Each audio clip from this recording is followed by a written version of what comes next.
கள்ளக்குறிச்சியில அந்த கள்ளச்சாராயம் அந்த விபத்துல அந்த இதுல பலியானவங்களுக்கு ஒரு நபருக்கு வந்து 10 லட்சம் ரூபாய் கொடுக்கறதா சொல்லி முதல்வர் வந்து அறிவிச்சிருக்காரு. ஒரு மனிதனுடைய உயிரோடைய மதிப்பு வெறும் 10 லட்சம் தானா, இல்ல இவர்களுக்கு வந்து ஒயின் ஷாப் நடத்துறதுதான் முக்கியமா? இதுல உங்களுடைய கருத்து எனக்கு. இல்ல அந்த 10 லட்சம் எப்பவுமே வந்து ஒரு பெரிய பெரிய கொலை கொள்ளைகள் போன்ற சம்பவத்துக்கு எது கணக்கு பார்க்குது. ஆனா இந்த ஒரு 10 லட்சம் அப்படின்றது வந்து கொடுத்தது ஓரளவுக்கு நல்லதுதான். ஏன் அப்படின்னா அந்த இருக்கக்கூடிய பிள்ளைகள் இந்த மாதிரி வந்து நிறைய அவங்க மனைவிகள், அப்புறம் அந்த மனைவி அந்த அப்பா அம்மா எல்லாருமே இருக்காங்க, அவங்களுடைய வாழ்வாதாரம் அடுத்து என்ன கேள்விக்குறியாகின்ற சூழ்நிலை இருக்கு. ஆனா இது ஒரு அரசியல் தான். அவங்க வந்து அதே மாதிரி இன்னொன்று ஒரு குற்றுயிரும் கொலையுமா இருக்கிற பாதியா அந்த மருத்துவமனையில வந்து சிகிச்சை எடுத்துருக்கவங்களுக்கு ஒரு 5 லட்சமா கொடுத்துருக்காங்க. ஆனா இவங்க வந்து 10 லட்சத்துக்கு கொடுத்துட்டு அவங்க வந்து இவங்க எடுத்து வாழவே முடியாது, கண்ணு தெரியாம போச்சு, எல்லாமே வந்து உறுப்புகள் செயலுக்கு போச்சு, எந்திரிச்சு நடக்க அவங்களுக்கு வந்து ஒரு ட்ரீட்மெண்ட்டுக்கு 50,000 அறிவிச்சிருக்காங்க. அது வந்து ஒரு வேதனைக்குரியது. அதே மாதிரி இந்த மாதிரி நிவாரணங்கள் வந்து ஒரு என்ன சொன்னா ஒரு கண்துணி இந்த அந்த குடும்பத்தினுடைய கண்ணீரை தொடக்கிறதுக்கு வச்சுக்கலாமே தவிர இதை வந்து ஒரு பெருமை பேசுறதுக்கு வந்து அரசுக்குமே வந்து ஒரு தகுதி இல்லையா அப்படின்னா இது வந்து ஒரு வெட்கைக்கான ஒரு விஷயம். நிறைய பேர் இறந்து போயிருக்காரு. அந்த குடும்பத்துக்கு ஒரு கண்ணீரை தொடச்சி ஏதோ ஒரு ஆறுதலுக்காக செய்யலாமே இந்த அரசியல் பண்ணாம ஏற்றுக்கணும். எல்லா கட்சிகளுமே போய் கொடுத்துருக்காங்க முடியற அளவுக்கு.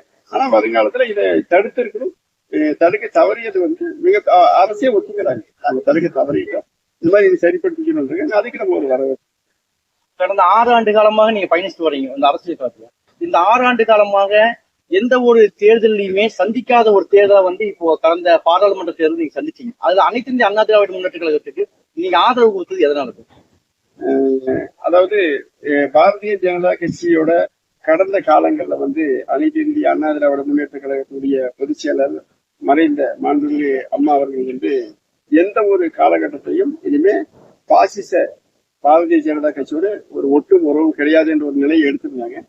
ஆனா கடந்த காலங்களில் பாத்தீங்கன்னா என்ன சூழ்நிலை, அவர்களுக்கு என்ன நிர்பந்தம் தெரியல, அதிமுக வந்து பிஜேபியை முழுமையா ஆதரிச்சு அதனுடைய பலனையும் அவங்க அனுபவிச்சாங்க. இந்த மாதிரி தோல்வி தேர்தலில் தொடர் தோல்விகள் இந்த தேர்தல் வரைக்குமே அது பிரதிபலிச்சு.